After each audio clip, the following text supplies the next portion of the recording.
দর্শক আসসালামু আলাইকুম। সবাই কেমন আছেন? ভালো আছেন নিশ্চয়ই? আজকে এই ভিডিওটি যারা দেখছেন তারা অনেকে একা, একা বসে দেখছেন। বেশিরভাগই আসলে একা, একা বসেই দেখছেন। নিশ্চয়ই গ্রুপে বসে যে একটা মানে সবাই মিলে একসাথে বসে এই ভিডিও দেখছেন না। পাড়ার মধ্যে অনেক সময় দেখি আমরা যে রাস্তার পাশে বসে সবাই মিলে একসাথে কি যেন গেমস খেলে বাচ্চারা। নিশ্চয়ই সেভাবে সবাই একসাথে বসে আমার ভিডিও দেখছেন না, একা, একাই দেখছেন। আজকে একাকিত্ব নিয়ে কথা বলব। যে একা থাকতে মানে কেউ আছেন যে একা থাকতে পছন্দ করেন, কেউ আছে যে আগে মানুষজন পছন্দ করতেন কিন্তু ইদানিং আইসোলেটেড হয়ে যাচ্ছেন, জনবিচ্ছিন্ন হয়ে যাচ্ছেন। কেউ আছেন একা থাকতে পছন্দ করেন, কেউ আছেন মানুষজনের মাঝে থাকতে পছন্দ করেন। আবার কখনো, কখনো এমনও হয় যে আগে মানুষজনের মাঝে থাকতে পছন্দ করতেন কিন্তু ইদানিং তিনি আস্তে, আস্তে একাকিত্বকেই ভালোবেসে ফেলছেন, চুপচাপ হয়ে যাচ্ছেন, জনবিচ্ছিন্ন হয়ে যাচ্ছেন, সমাজ বিচ্ছিন্ন হয়ে যাচ্ছেন। বিষয়টা হচ্ছে এটা যে একা থাকা ভালো না খারাপ, কারা একা থাকতে পছন্দ করেন এবং কোনো রোগের ফলে মানুষ একা, একা থাকতে পছন্দ করে কিনা বা একা, একা থাকাটা স্বভাবের মধ্যে পড়ে কিনা এইগুলো বিষয় নিয়ে আজকে আমরা আলাপ করব। প্রথমেই আমি যে রোগটি বিষয়ে আলাপ করতে চাই সেটি হচ্ছে বিষণ্ণতা। বিষণ্ণতা সম্পর্কে আপনারা নিশ্চয়ই জেনেছেন এর আগে আমার কাছ থেকে বা আরও অনেক জায়গায় ঘেঁটে, ঘেঁটে আপনারা বিষণ্ণতা সম্পর্কে জেনেছেন। এটি একটি গুরুতর মানসিক রোগ আসলে। আসলে মনে হয় যে এই রোগগুলো মানসিক রোগ বলে কিছু নাই, কিন্তু যার হয় তিনিই বুঝেন যে এই রোগটি কতটা কষ্টের। বিষণ্ণতা রোগে আমরা এর আগে বলেছি যে মানুষের সবসময় মনের মধ্যে এক ধরনের হতাশা কাজ করে, ভালো না লাগা বোধ বা মন খারাপ বোধ কাজ করে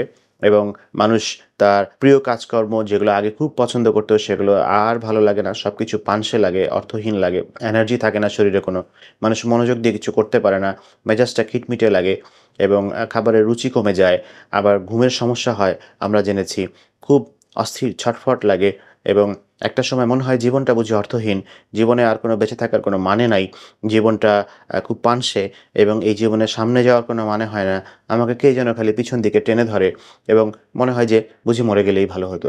যার এইরকম চিন্তাভাবনা যাকে গ্রাস করে ফেলছে, এই রোগ হলে কি আপনার কাছে মনে হয় বন্ধু-বান্ধব, আত্মীয়স্বজন নিয়ে ফুর্তি করা তার মানসিক অবস্থার পক্ষে সম্ভবপর কিনা? সম্ভবপর না, অবশ্যই না দর্শক। এমত অবস্থায় তিনি মানুষ থেকে বিচ্ছিন্ন হয়ে যান, তিনি তার বন্ধু-বান্ধব থেকে বিচ্ছিন্ন হয়ে যান, তার অফিস, আদালত সবকিছু থেকে নিজেকে গুটিয়ে নেন, জরুরি মিটিং পর্যন্ত অ্যাটেন্ড করতে চান না তিনি।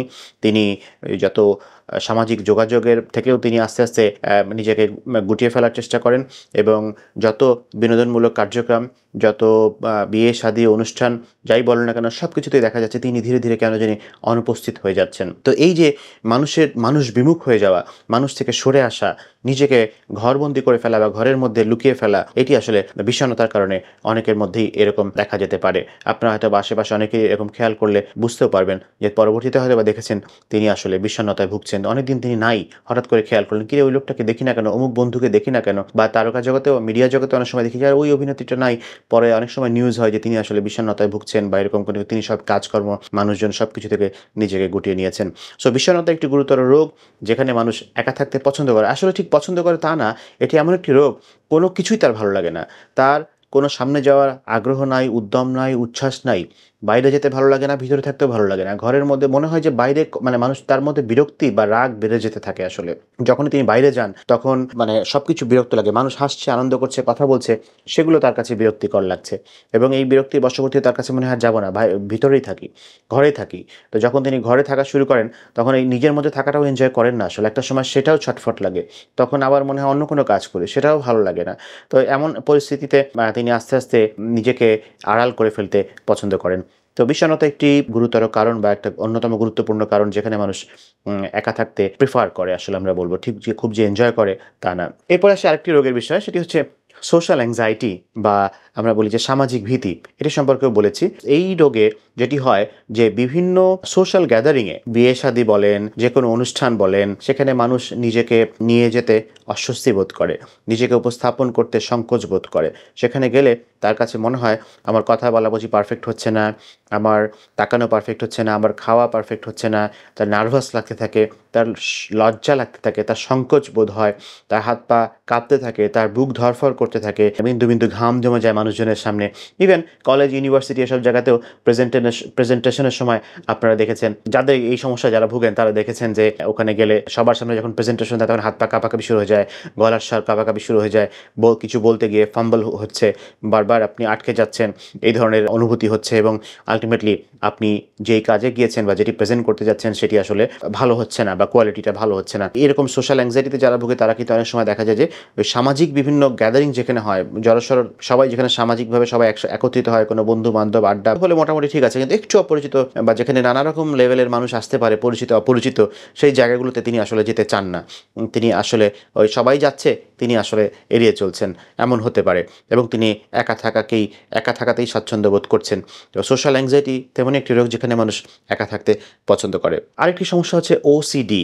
ওসিডি নিয়ে তো অনেক কিছু বলেছি, অনেক ভিডিও করেছি, অনেক কিছু করেছি। তো অবসেসিভ কম্পালসিভ ডিসঅর্ডার, যাদের মধ্যে এরকম প্রবণতা আছে যে বাইরে গেলে ময়লা, বাইরে গেলে আবর্জনা, জীবাণু লেগে যেতে পারে, এরকম ভয় যাদের মধ্যে কাজ করে, তারা কিন্তু যতবার বাইরে যান, বাইরে যাওয়ার পরে বাসায় এসে দেখা যায় যে মানে তারা ওই জামা কাপড় সঙ্গে সঙ্গে ওয়াশে দিতে হবে বা পরিষ্কার করার জন্য ফেলে রাখতে হবে, চেঞ্জ করতে হবে, নিজে গোসল করবেন, পরিষ্কার পরিচ্ছন্ন হবেন, বাচ্চা কাচ্চা সাথে যারা গেছিল তাদেরকেও বারবার গোসল করাবেন, এরকম অনেক সময় আমরা দেখি। তো বিষয়টি খুবই কষ্টদায়ক, যার হয়েছে তার জন্য খুবই কষ্টদায়ক। অনেকে আছেন যে কুকুর নিয়ে খুব বেশি অবসেশন আছে, বাইরে একটু কুকুর হেঁটে যাচ্ছে দূর দিয়ে, মনে হচ্ছে লালাটা বুঝি আমার লেগে গেল, আবার একটু ডাস্টবিনের পাশে দিয়ে গেছেন, মনে হচ্ছে ময়লা লেগে গেছে, এক্ষুনি ওয়াশ করতে হবে। এই ধরনের পেশেন্টরা একটা সময় কিন্তু অ্যাভয়েড করা শুরু করেন, যে বাইরেই আর যাবেন না, বাইরে যাওয়াই যাবে না, ঘরের মধ্যেই থাকবেন, কারণ বাইরে গেলেই তো এই সমস্ত ময়লা আবর্জনা, নানা রকম খুঁতখুঁতে অনুভূতি তার মধ্যে তীব্র আকারের হয়ে যায় এবং তিনি অ্যাভয়েড করা শুরু করেন, ঘরের মধ্যে থাকা শুরু করেন। আবার ওই বিষণ্ণতায় বলেছিলাম, বিষণ্ণতায় মানুষের সাহস কিন্তু কমে যায়, যেমন তিনি মনে করেন যে বাইরে গেলে পড়ে যাবেন, বাইরে যাওয়া সম্ভব না, দোকানে যাইতেন আগে, বাজার করতেন, সহজ কাজগুলো কঠিন মনে হয় তাদের কাছে, যে বাইরে যে নিজে যে কত কাজ করতেন, ব্যাংকে যাইতেন, কত কাজ করতেন, সেই কাজগুলো তার মধ্যে মানে এখন ভীতির সঞ্চার করেছে, মানে আমার দ্বারা এটা সম্ভবই না, আত্মবিশ্বাস কমে যায় বিষণ্ণতায়, আমরা জানি, তখন তিনি কিন্তু বাইরে আর যান না। তো আমরা যেখানে ছিলাম যে অবসেশনের মধ্যে ছিলাম, আবার বাইরে যেরকম যান না, আবার ওসিডি থেকে কিন্তু আবার অনেক সময় দেখি বাইরে থেকে মানুষও আসতে দেন না, মানে অসামাজিক অনেকটা অবস্থা হয়ে যায় আসলে, কারণ বাইরের মানুষ ঘরে আসলেই ময়লা আবর্জনা নিয়ে আসবেন, ঘর বারবার পরিষ্কার করতে হবে, যতবার বাইরের মানুষ আসবে ততবার ঘর ওয়াশ করতে হবে, নিজের বিছানায় কেউ যদি বাইরের কেউ এসে বসেন তো ধুলাবালি সহ এসে বসাটা তো তার খুব অস্বস্তির উদ্রেক করবে এবং তার তখনই বিছানার চাদর পরিষ্কার করতে হবে। এই সমস্ত ঝামেলা এড়াতে বা এই সমস্ত কষ্ট থেকে মুক্তি পাওয়ার জন্য অনেক সময় এরকম অ্যাভয়েডিং টেন্ডেন্সি অনেকের মাঝে হয়, যে বাইরের মানুষজনদেরকে অ্যালোই করছেন না, তিনি অনেকটা অসামাজিক এবং একঘরে টাইপের হয়ে যাচ্ছেন। এবার আসি কিছু সাইকোলজিক্যাল ইস্যু নিয়ে। অনেকের নেগেটিভ সেলফ ইমেজ থাকে, আমি দেখতে ভালো না, আমি দেখতে কালো, আমি দেখতে মোটা, তার মধ্যে এমন কিছু ঘটনা তার সাথে জীবনে ঘটেছে, এমন কিছু বাক্য তাকে কেউ না কেউ কখনো বলেছে, কোনো না কোনোভাবে, না বুঝে হোক বুঝে হোক, তাকে এমনভাবে আঘাত করেছে, তার মনের মধ্যে এমনভাবে গেঁথে গিয়েছে এই কথাগুলো, তার কাছে আর আত্মবিশ্বাস লেভেল শূন্যের কোঠায় নেমে এসেছে। উনি আসলে খুবই সুন্দর হয়তো বা আসলে তিনি বেশ প্রেজেন্টেবল, কিন্তু তার মধ্যে আত্মবিশ্বাস এতই কম, তিনি নিজেকে কোনোভাবেই আর মানুষের সামনে উপস্থাপন করতে পারেন না। তার কাছে মনে হয় যে আমি একটি অপদার্থ বা আমি একটি অসুন্দর মানুষ, আমি একটি অযোগ্য মানুষ, মানুষ বুঝি আমাকে ক্রিটিসাইজ করছে, মানুষ আমাকে দেখে মনে মনে হাসছে, এরকম নেগেটিভ থটস হতে পারে।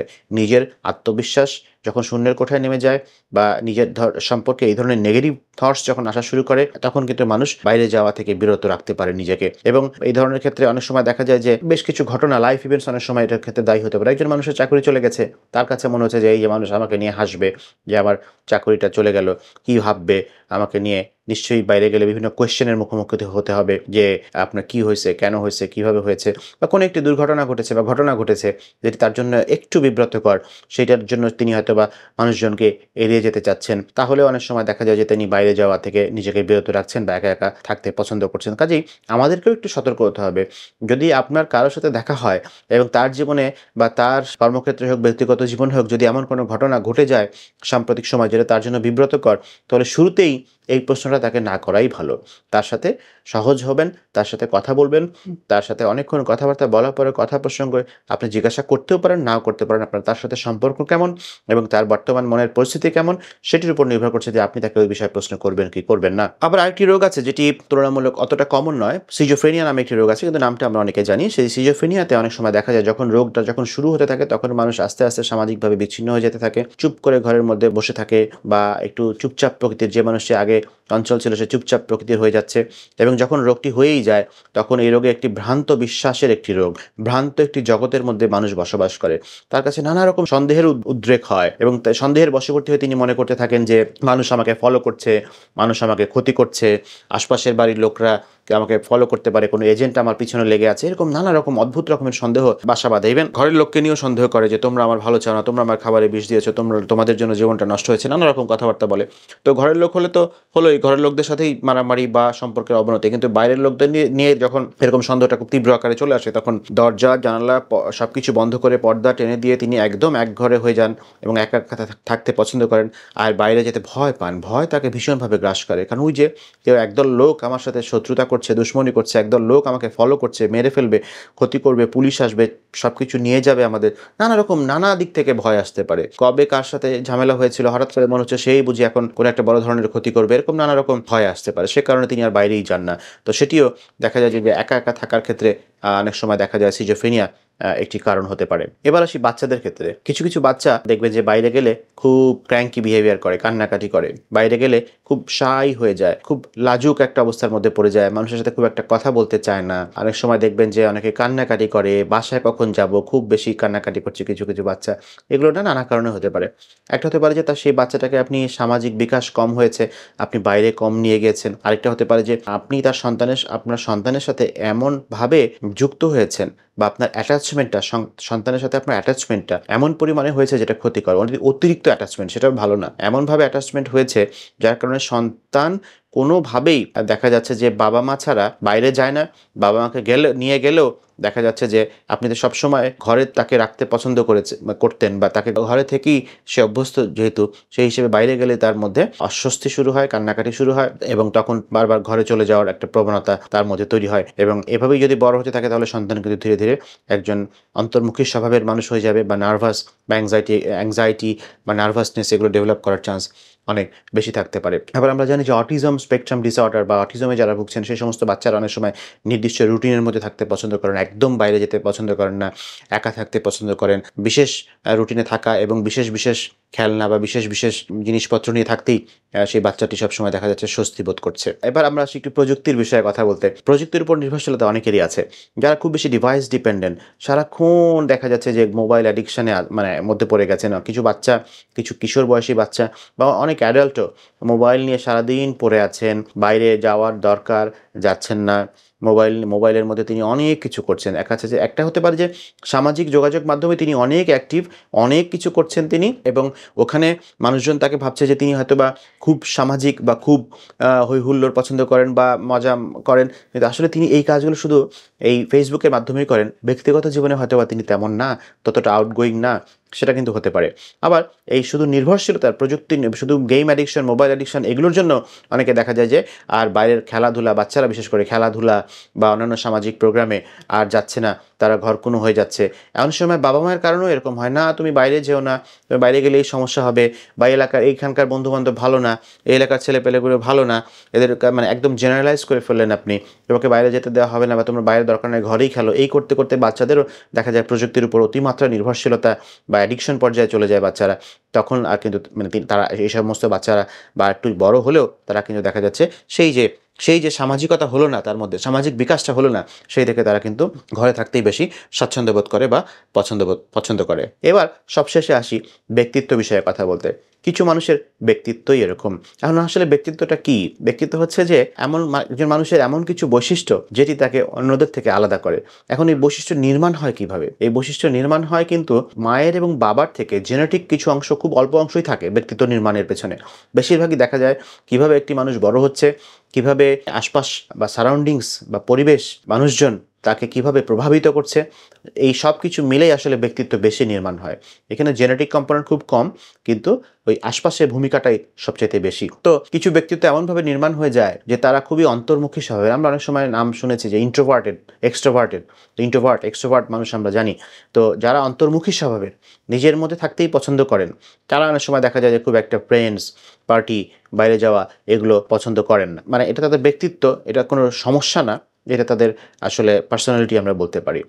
আবার আরেক ধরনের মানুষ আছেন, মানে এই যে একা থাকতে যে ভালো লাগে সবসময়, তার মধ্যে এক ধরনের মানুষ আছেন যেটা আমরা বলি যে ওসিপিডি, অবসেসিভ কম্পালসিভ পার্সোনালিটি ডিসঅর্ডার, আমরা ওসিডি রোগ সম্পর্কে জেনেছি যে অবসেসিভ কম্পালসিভ ডিসঅর্ডার, কিন্তু অবসেসিভ কম্পালসিভ পার্সোনালিটি ডিসঅর্ডার মানে তার ব্যক্তিত্বটাই এরকম, এটা একটা আলাদা ব্যক্তিত্ব যেখানে তিনি সবকিছু খুব সুচারুরূপে করতে পছন্দ করেন, সবকিছু নিখুঁত থাকবে, সবকিছু সাজানো গোছানো থাকবে, সবকিছু সময় মতো হবে, তার খাদ্যাভ্যাস সবসময় একই রকম থাকবে কম বেশি, যে এটা এই নিয়মে এই টাইমে খাবো, এই ধরনের খাবার খাবো, এই বিষয়েও তার খুব বেশি খুঁতখুঁতে মনোভাব, এবং মানে খুব রুটিন লাইফে তিনি চলতে পছন্দ করেন। এই বিষয়ে একটা ভিডিও আছে, দেখবেন যে ওসিপিডি বা খুঁতখুঁতে স্বভাবের ব্যক্তিত্ব নিয়ে, আপনারা হয়তো বা সার্চ করলে, আমি নিজেই করেছি, দেখবেন হয়তো বা।